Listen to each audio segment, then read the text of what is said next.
예수님, 오늘은 9월 27일 연중 제26주일입니다. 순교자 성월의 마지막 주일입니다. 오늘 저는 천주께서 조선 백성에게 말씀하시다 라는 제목으로 천주 공경가와 목민심서에 대해서 말씀을 드리고자 합니다. 순교자 성월 한 달 동안 묵상해온 주제의 흐름에 따라서 우리 교회 역사에서 가장 중요한 맥을 짚어보는 시간입니다.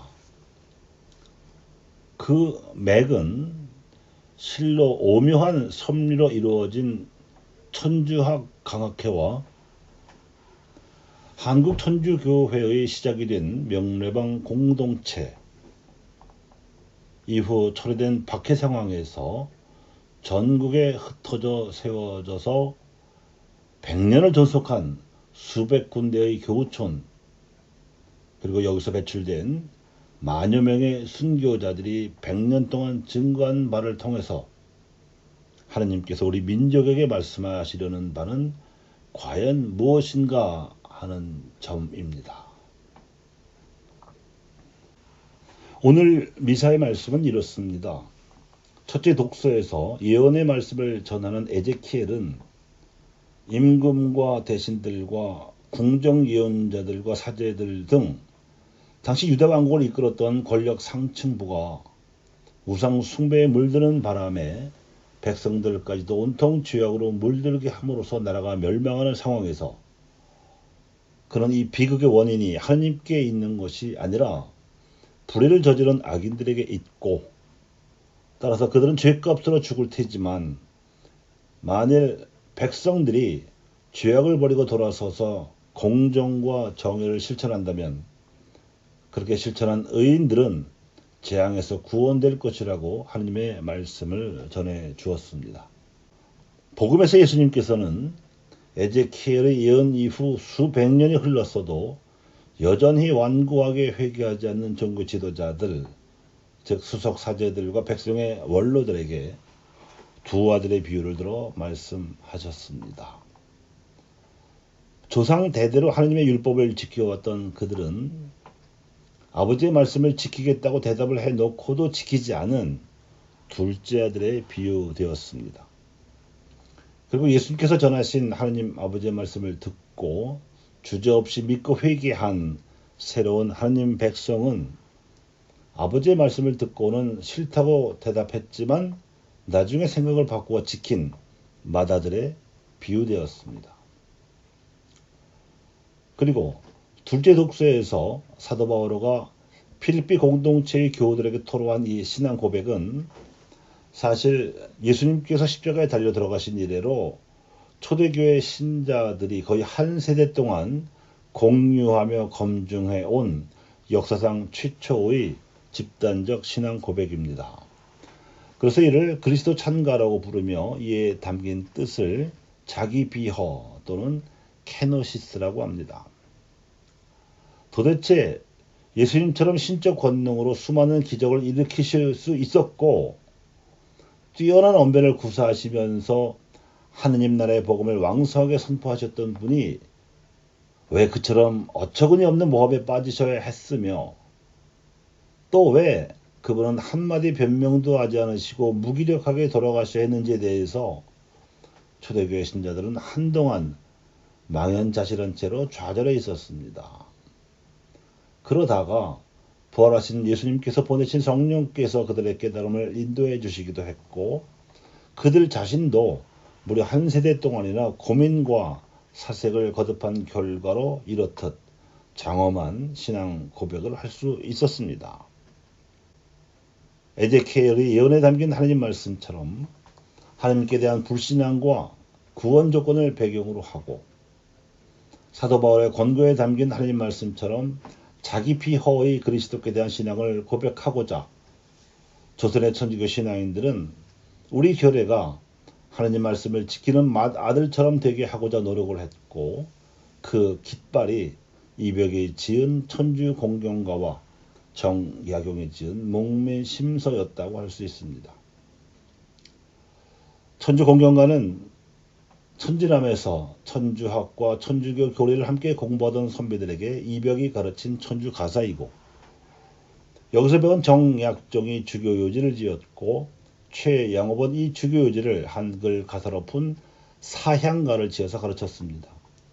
그리고 강진 땅에서 유배되어 살던 가옥을 정약용은 여유당이라고 지어놓고 여기서 먹민심서를 비롯한 500여 권의 저서를 남기면서 이를 여유당 전서라고 이름 지었는데, 특히 먹민심서처럼 신앙을 바탕으로 조선사회를 개혁하고자 하는 뜻을 담은 대표적인 저서로서 경제질서 개혁에 관한 경세유표와 법질서 개혁에 관한 흠흠신서를 꼽을 수 있습니다. 이벽이 지은 작품은 천주공경가와 성교요지가 있는데 이 두 작품 모두 만천유고에 수록되어 있습니다. 만천은 이승훈 베드로의 호로서 그의 이름을 빌려서 초기 교회 신자들의 글을 모아 편집하여 문집의 이름으로 삼은 것입니다. 이 문집 편집자는 자신을 무극관인이라고 밝히고 있는데, 평생 죄인으로 살다가 세상에 나온 지 30여 년이나 여러 곳을 전전하다가 옛 친구들의 행적을 모아서 글로 편집한다고 한 내용으로 보아서는 천주교 박해 시대라는 상황과 정주의 배려로 배교의 형식을 취해 조정에서는 물러나야 했으나 신앙 진리를 떠날 수는 없었던 처지였던 다산 정약용으로 추정되고 있습니다.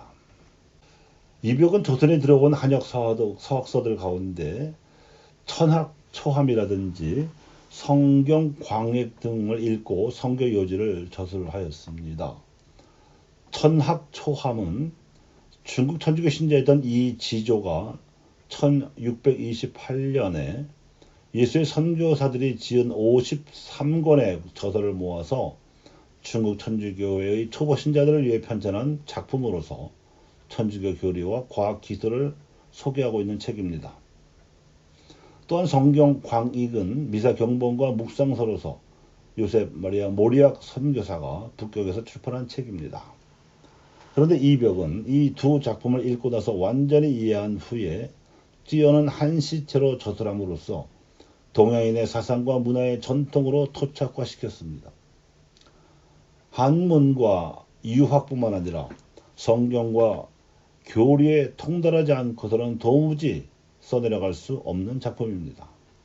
이렇게 하여 한문을 이해하고 유학에 익숙하지만 하느님을 알지 못하는 조선의 선비들에게 그들의 사고방식에 맞추어서 천주교 신앙과 교리를 설명하려는 선교와 교리, 교육의 목적으로 저술한 작품이 성교요지이고, 이 작품을 풀어서 한문을 이해하지 못하고 하느님을 알지 못하지만 신앙을 갈구하는 서민들에게 선교와 교리 교육의 목적으로 다시 써낸 글이 천주공경가입니다.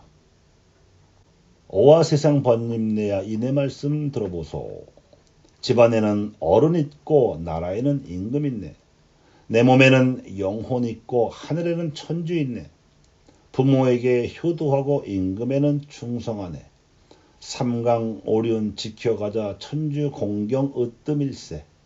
이 내 몸은 죽어져도 영혼 남아 무궁하리. 인륜 도덕 천주 공경 영혼 불멸 모르면은 살아서는 목석이요 죽어서는 지옥이라. 천주의 딸고서도 불사 공경하지 마소. 알고서도 아니하면 죄만 점점 쌓인다네. 죄 짓고서 두려운 자 천주 없다 시비 마소. 아비 없는 자식 봤나 양지 없는 음지 있나. 임금 용한 못 배웠다 나라 백성 아니란가. 천당 지옥 가보았나 세상 사람 시비 마소. 있는 천당 모르는 선비 천당 없다 어이하노. 시비 마소 천주공경 믿어보고 깨달으면 영원 무궁 영광일세. 영원 무궁 영광일세. 이렇듯 천주공경가에는 오늘 첫째 독서에서 에제키엘 예언자가 예언한 말씀과 마찬가지로 천주를 모르고 성리학을 숭상해온 우리 민족으로 하여금 그동안 저지른 죄악을 버리고 돌아서서 천주를 공경하고 공정과 정의를 실천하면 평화의 나라를 이룩하여 행복한 삶을 살 수 있으리라는 예언이 담겨 있습니다. 이는 불교를 숭상하던 역사나 성리학을 토대로 삼아온 그동안의 유교 정신 질서가 우상 숭배적이었음을 지적하는 일이어서 토착 기득권 세력으로부터 박해를 받아야 했던 사태는 어쩔 수 없는 측면이 있습니다. 이른바 문명의 충돌이지요. 예수님의 십자가 사건 이래로 유다교와도 로마 제국과도 또 다른 많은 무신론 문화권의 신앙이 들어갈 때마다 초래된 일이었습니다. 그래서 예수님께서는 당신 자신을 포함하여 하나님을 믿는 이들이 십자가를 피할 수 없는 운명임을 이미 애초부터 예고하신 바가 있습니다. 하지만 천주를 공경하는 일은 인간이 보편적으로 추구해야 할 최고선의 가치를 내세우는 것으로서 개인의 양심과 사상의 자유를 존중하고 진리를 추구함으로써 개인들의 행복과 사회의 평화를 실현할 권리를 존중하는 데에 국가의 존재 이유가 있음을 천명하는 것으로 나타납니다. 박해를 받을지언정 진리를 포기할 수는 없는 사정이 여기에 있습니다. 목민심서에는 관리들이나 양반들이 솔선하여 백성을 섬기는 삶을 살아가라는 내용이 쓰여져 있습니다. 문명사회 국가가 최고선에 입각하여 운영되자면 공동의 선을 존중해야 하는데 관리 같은 공직자나 양반 같은 귀족이 앞장서서 공동선을 존중하고 증진시켜야 한다는 이치를 말하는 것입니다. 이 목민심서에는 정약용이 천주와 강학에서 받아들인 천주교 신앙에 따라서 최고선의 가치가 바탕에 깔려 있습니다. 성리학을 내세우던 기존 정통 유황 노선에서는 결코 나올 수 없는 가치입니다. 오늘 tuk제 독서에서 사도 바오로가 권고한 대로 예수님께서 하나님의 모습을 지니셨지만 하나님과 같음을 당연한 것으로 여기지 않으시고 오히려 당신 자신을 비우시어 종의 모습을 취하시고 사람들과 같이 되신 것처럼 나라의 명을 받아 공직을 맡은 이들은 백성의 종으로서 백성을 섬겨야 한다는 것입니다. 조선의 공동선을 해친 최대의 사회악이 공직 기강의 문란이요. 귀족의 사회적 지위를 누리던 지식인 계층이 공동선에 봉사하지 않고 지식을 무기로 삼아 백성 위에 군림해 온 것임을 목민심서는 고발하고 있습니다. 최고선이 포함하고 있는 가치들, 즉 자유와 진리, 사랑과 평화로부터 공동선에 해당하는 가치들, 즉 정의와 공정과 평등, 그리고 봉사가 나라의 질서 안에 살아있기 위해서는 최고선과 공동선의 가치를 수호할 집단, 즉 공직자들이 자신들을 목민관, 그러니까 백성을 위하고 돌보는 봉사직으로 의식해야 한다는 것입니다. 또한 목민심서는 이 강학회에서 이벽으로부터 신앙 진리를 배운 정약용이 강진 유배 시절에 지은 여의당 전서의 대표 저술로서 목민심서가 정치개혁을 논한 서적이라면 같은 신앙적 바탕에 따라서 나온 경세유표는 경제개혁을, 그리고 흠흠신서는 법질서의 개혁을 논한 서적입니다. 경세유표는 경제질서를 다루는 국정에 관한 일체의 제도 법규를 개혁할 것을 주장함으로써 경제적 공동선의 질서를 논한 저술이기 때문에 정약용으로부터 천주교 교리를 배우기도 했던 최재호 이래로 동학교도들의 혁명 교과서로 활용되기도 했습니다. 흠흠신서는 곡산부사, 과천현감, 포천현감 등 여러 보직을 거치면서 정약용이 직접 처리한 형사소송 체험을 토대로 형사사건의 조사, 심리, 처형 과정을 다루는 관리들에게 인권과 생명을 존중할 것을 계몽하고자 논한 저술입니다. 이렇듯 목민심서나 경세유표 그리고 흠흠신서 같은 개혁적 저술을 통해서 정약용은 부자의 것을 덜어서 가난아이들을 돌보는 손부익빈으로서 소득 불평등을 풀어가고자 했고, 당시 조선사회의 대표적인 사회 경제적 약자들이었던 호라비, 과부, 고아, 독거노인뿐만 아니라 노약자, 어린이, 초상을 당한 사람, 질병을 앓고 있는 환우, 재난 피해자들을 사회와 국가에서 배려하는 애민 사상으로서 조선이 복지국가가 되기를 바랐으며, 이 개혁의 길에 관리들이 목민관으로서 백성에게 봉사하기를 바랐던 것입니다.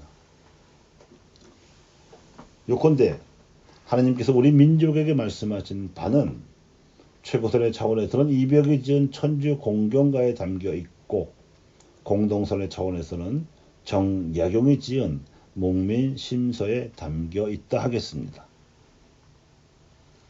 감사합니다.